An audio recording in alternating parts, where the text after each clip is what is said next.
नमस्कार दोस्तों, आप देख रहे हैं स्टोरी ब्लास्टर। स्टोरी ब्लास्टर में आज की कहानी जमशेदपुर से है। जमशेदपुर के गोलू और रांची की खुशबू में 5 साल से मोहब्बत थी।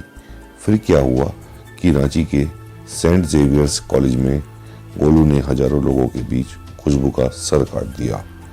ऐसा क्या हुआ, आइए जानते हैं कहानी में।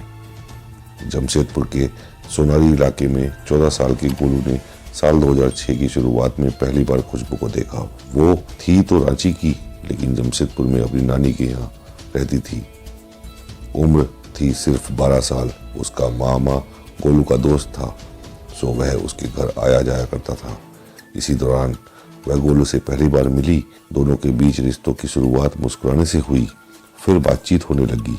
इस तरह से 14 साल के गोलू ने खुशबू को कब दिल दे दिया, इसका पता न तो उसे चला और न ही लड़की के घर वालों को। फिर गोलू ने खुशबू के स्कूल में दाखिला ले लिया। अब वो रोज मिलने लगे। ये जिस दौर का वाकया है दोस्तों, उस समय मोबाइल फोन इक्का दुक्का लोगों के हाथों में ही दिखता था। गोलू और खुशबू के पास भी मोबाइल फोन नहीं थे, ना ही उनके घरों में लैंडलाइन फोन था। सो गोलू ने मोहब्बत का इजहार करने के लिए खुशबू को चिट्ठियां लिखनी शुरू कर दी। खुशबू ने पहले तो आनाकानी की, लेकिन फिर वो भी गोलू को दिल दे बैठी। धीरे धीरे साल बीतने लगे, दोनों की उम्र बढ़ने लगी और लुका छिपी वाला उनका प्यार लोगों की नजरों में आने लगा। दोस्तों, साल 2009 में खुशबू ने 10वीं की परीक्षा पास की। इसके बाद नानी ने रांची उसके मम्मी पापा के पास भेज दिया। नानी को लगा कि ऐसे वो गोलू से दूर हो जाएगी, दोनों का रिश्ता खत्म हो जाएगा। रांची में खुशबू ने इंटर में दाखिला लिया। 4 भाई बहनों में सबसे बड़ी थी वो। घर वालों ने उसके लिए एक मोबाइल फोन भी खरीदा। मोबाइल फोन मिलते ही कॉलेज के बहाने घर से बाहर निकलने के कारण वो एक बार फिर गोलू के संपर्क में आई। गोलू उससे मिलने जमशेदपुर से रांची आने लगा। बात फिर घर वालों तक पहुंची। खुशबू का कॉलेज जाना बंद करा दिया गया।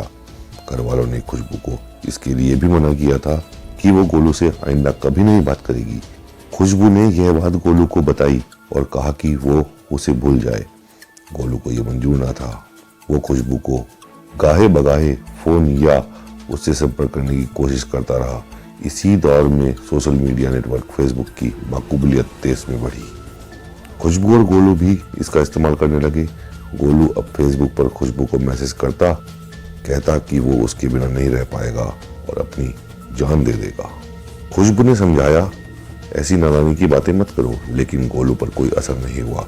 फेसबुक पर दोनों का एक दूसरे के संपर्क में आना भी खुशबू के घर वालों से छुप न सका। उन्होंने ये तय किया कि इंटर की परीक्षा के तुरंत बाद खुशबू की शादी किसी और लड़के से कर दी जाएगी। खुशबू भी इसके लिए राजी हो गई, लेकिन गोलू कहाँ मानने वाला था।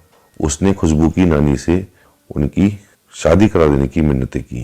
खुशबू की मम्मी और उसके पापा से भी बहस की। घर वालों ने समझाया कि खुशबू उससे नहीं मिलना चाहती। गोलू ये बात मानने को तैयार ही नहीं था।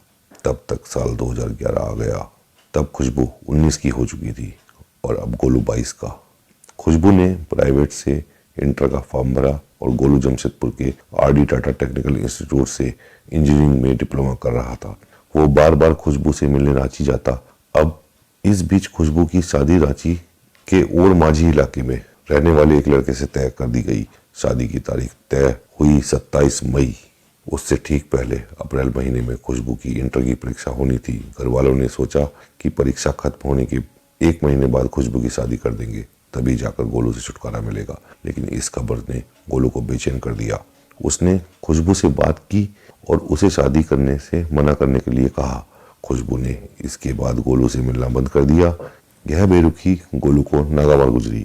खुशबू की इंटर की परीक्षा का सेंटर रांची का सेंट जेवियर कॉलेज था। वो घर वालों के साथ परीक्षा देने आती। गोलू वहां उससे मिलने के लिए आता, लेकिन खुशबू के परिवार वालों के साथ होने के कारण मिल नहीं पाता। 27 अप्रैल को खुशबू का आखिरी पेपर था। खुशबू ने पीले रंग का सलवार कुर्ता पहना था। नाश्ता किया, घर से परीक्षा सेंटर के लिए निकल पड़ी।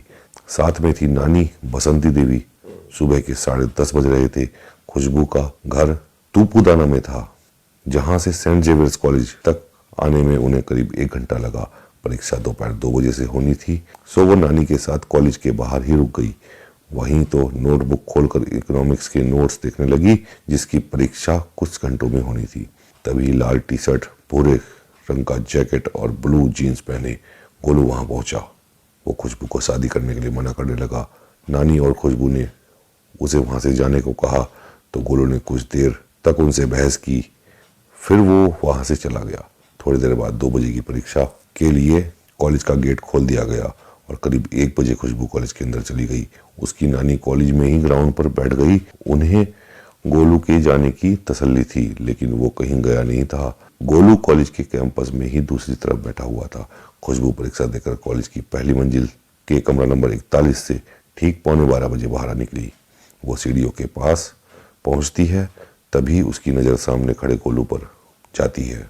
इससे पहले कि वो कुछ समझ पाती, गोलू ने बाएं हाथ से खुशबू के बाल पकड़े और दाएं हाथ में रखी भुजाली से उसकी गर्दन पर हमला कर दिया। खुशबू की गर्दन और धड़ अलग हो गए। कॉलेज में हंगामा मच गया। खुशबू की नानी चीखती हुई सीढ़ियां चढ़ने लगी। गोलू वहां से भागने की कोशिश करने लगा। थोड़ी देर में कॉलेज में फुटबॉल खेल रहे स्टूडेंट ने उसे पकड़ लिया। कुछ देर बाद स्थानीय टीवी चैनलों पर यह खबर चलने लगी, भारत के किसी कॉलेज कैंपस में प्रेमिका का सिर काटने की वो शायद पहली घटना थी। गोलू उर्फ विजेंद्र तब भी शांत था। उसने मीडिया को बताया कि खुशबू को मारने के बाद वो भी खुदकुशी करने वाला था। इस केस का स्पीडी ट्रायल हुआ और 1 साल बाद यानी कि अप्रैल 2012 में रांची के सेशन कोर्ट ने गोलू को फांसी की सजा सुनाई। गोलू ने इसे हाई कोर्ट में चुनौती दी। सितंबर 2012 में हाई कोर्ट ने उसकी फांसी की सजा को उम्र कैद में तब्दील कर दिया। तब से गोलू जेल में है। उसने जेल से ही डिप्लोमा की परीक्षा दी और पास हुआ। जेल में उसका बर्ताव अच्छा रहा, इसलिए जेल अधिकारियों ने उसे पारा लीगल वॉलंटियर बनाया। आज गोलू 32 साल का है। उसे अपने किए पर पछतावा है और सजा पूरी करके वो जेल से बाहर आने के इंतजार में है। देखिए दोस्तों, किस किस तरीके से प्यार मोहब्बत में जुर्म हो जाता है। कहानी पसंद आई हो तो मेरी चैनल को सब्सक्राइब करें, नोटिफिकेशन बेल दबाकर नोटिफिकेशन ऑन करें, जिससे आने वाली कहानियाँ आपको शीघ्र से शीघ्र मिल सके।